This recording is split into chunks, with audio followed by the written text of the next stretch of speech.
first I have to show off the side event you have to randomly access to even get through the game. I'm not kidding, you actually have to see this. And then this happened. I was thinking, oh hey, this is the next event, right? No. No.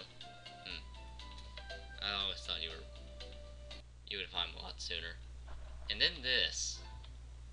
This is something that you find once in every harvest moon, followed by a full moon, followed by a blue moon, followed by a solar eclipse, followed by a lunar eclipse, followed by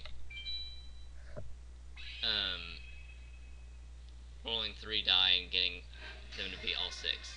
That is a very rare event there. And this is not so much of a rare event, but it is very annoying to get through in the beginning of the game because you can only get the North Spirits. And this is the North Spirit of Oseo Hero. Number 2, I think. His deck is mainly filled with weak, cute monsters. Like Pokemon! No.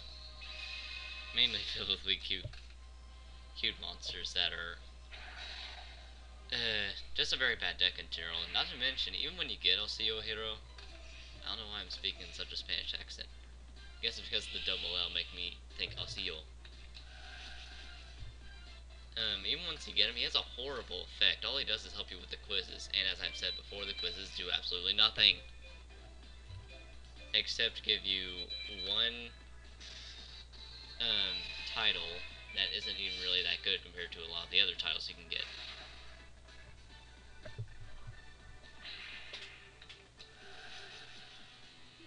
Now, I guess something I could speak of while...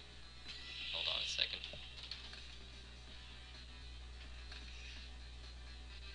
Something I could speak of while I'm having a bunch of free time because, yeah, the first duel here doesn't have much to say is, I mentioned before in short what I thought of each of the 8-bit Megaman games, well, the main classic series Megaman games, and just about every series in general. I guess I'll see how far I can get on that. Mega Man 1 I disliked because there was a lot of stuff introduced in the later games that I thought completely upended the original series. Well, completely upended the first one. So, some of the things include some weird physics, like Mega Man slides around a little bit. I heard that was supposed to be something close to, like a physics engine, but, didn't work. Especially not with how Mega Man is. In Gutsman stage especially, with those platforms, he drops like a rock the instant it lets you go, and it's very hard, it can be hard to tell with those things exactly when they let go.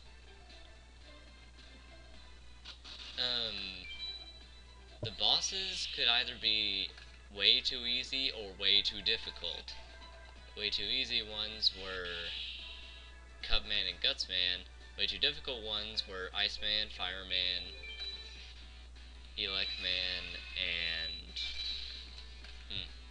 funny, I can't think of the... Oh yeah. Bombman was... I think it was sort of in between for me, because... on Bombman. He had... In my opinion, he has very spastic patterns, although now I know it's because when you move towards him, he jumps away. But I found the bombs were very hard, and most people say you usually go for Bombman first, but I always went for Cutsman myself. He was much, much easier. And also the whole thing with not having any way to save the game is kind of mean. I mean, surely they could have figured out some way. I mean, they figured it out next game with the password system. So, yeah, overall I didn't like Mega Man 1 for the NES. Onto its sequel though, I did like it. I replayed it a good bit of times, and, you know, it's just a very fun Mega Man. The bosses, you can really make them whatever you want. They can be really difficult for you, or you can make them really easy with the weaknesses. And I just find it an overall good game. The bosses are fun, albeit easy. The music is memorable, especially the Wily stages. And um, I found it to be a good game for those reasons and probably some others I can't think of at the moment. So, Mega Man 3 is where most people say the series hit its peak. I disagree with that. I think it actually took one step forward and then one step, like 2 steps back, really.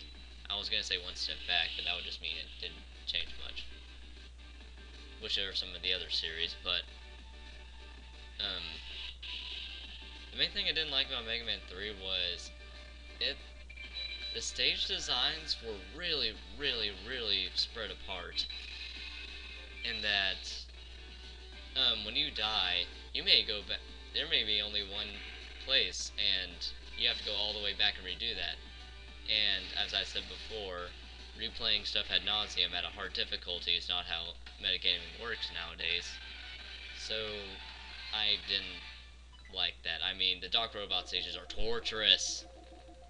Good grief. And, well, Mega Man 4 I can sum up pretty easily. It was bland. There wasn't really anything introduced that was new, and just seemed very boring. And I can continue talking over this event. Although I'll say one thing real quick about this. My goodness, did this event take long enough to activate? I used a level up code just for me to gain a couple of levels so I didn't have to duel ad nauseam, as I've already explained a billion times before. So, yeah, eventually I finally got this event to be unlocked, and it's not much. It's the Titan steals Alexis part of the story. And the thing about Titan is he can be a difficult duelist at this point in the game, but really he gets much, much worse later on. His deck is centered around the Archfiends, the scariest one being Archfiend's Gold Lightning, which is really just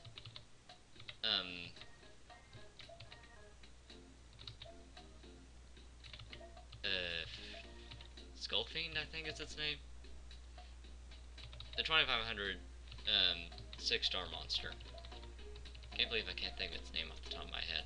Usually I'm good with Yu-Gi-Oh cards. But anyway, also love this event. Love the event logic here.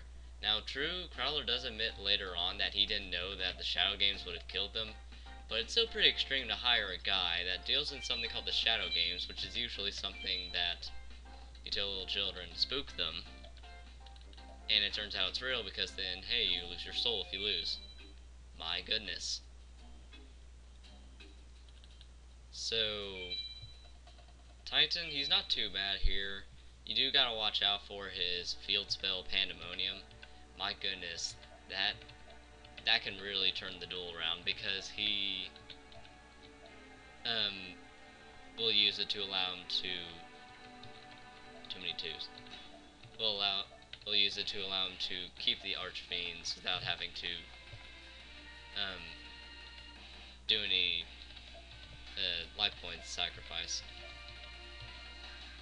each standby phase like you're supposed to. And also they gain good old attack bonuses. At least I think. I don't remember. The point is, don't let him get Pandemonium on. Now it's funny that he says, this is a Shadow Game, ooh. Well, we've already had a Shadow Game thanks to Briar and Beauregard. So, back to my rant on the Mega Man Classic series.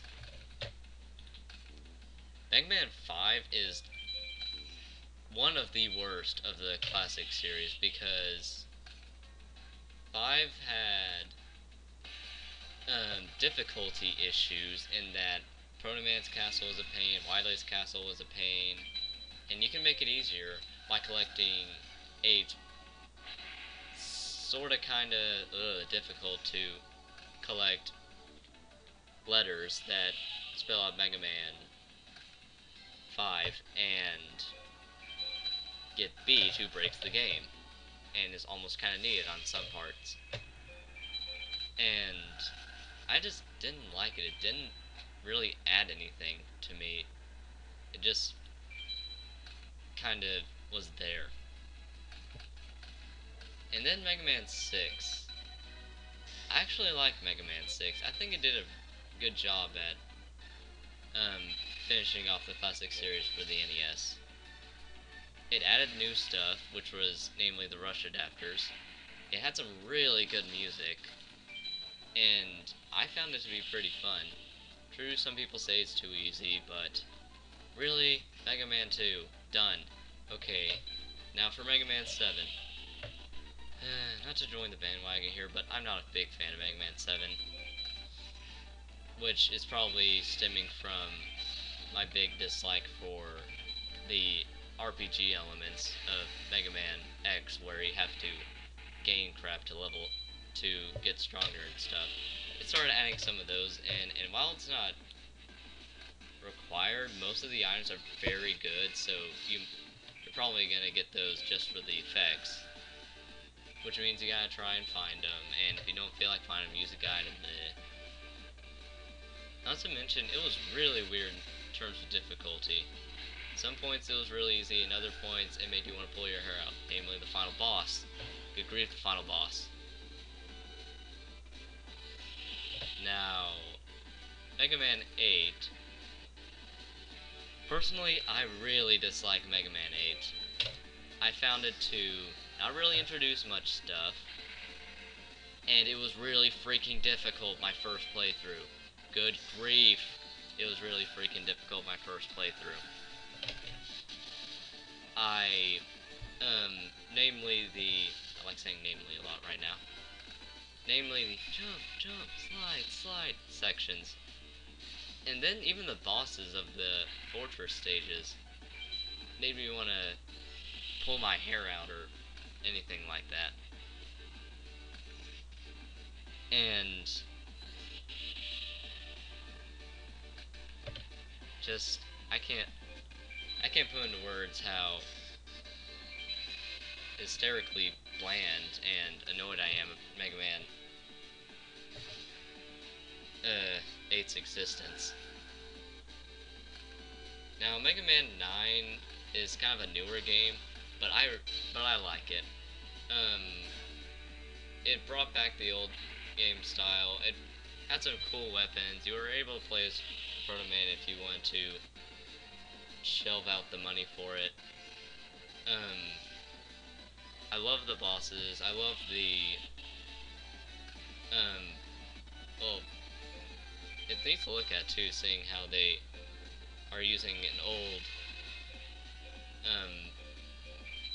an older system to make newer games, and the game turned out to be pretty good with all the hardware capabilities you could add now. And as always, it had a pretty good soundtrack. To be honest, most of the Mega Man games have a good soundtrack. You'll probably remember them if you played the games because you hear it enough. Now, Mega Man 10 is just about the last classic Mega Man game that Capcom's released, because they canceled both Mega Man Legends 3 and Mega Man Universe, so we're not going to get a game for who knows how long now. And wow, most people only mention Legends on the, kind of just on the side. People were really mad at how they took out the idea of Legends 3, because there is, first off, it's a well-loved cult series, almost like Earthbound, and second off, it had a lot of audience participation going on. There were people like sending in boss ideas, and it would have been a really interesting uh, product had they gone through with it. But of course, do they? No. Just canceled out of the blue. So, what are we left with? The last Mega Man classic game to come out, Mega Man 10. At first, I was gonna say I really liked it, even more so than 9, but then I started playing through and seeing that it's actually not as good as I was hoping.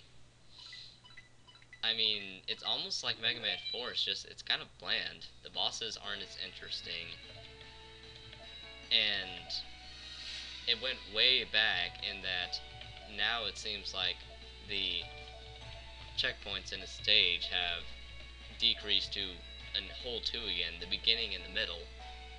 So once you die in one long stretch level, you're going all the way back. And I've tried going back and playing it, but I just can't handle the having to go through and replay a whole bunch of level just to get to one part again. Again, not how I think metagaming goes. I need to look up metagaming. I say it too much, and I'm not even sure if it, what it means exactly. Personally, I think it's just how you play games. And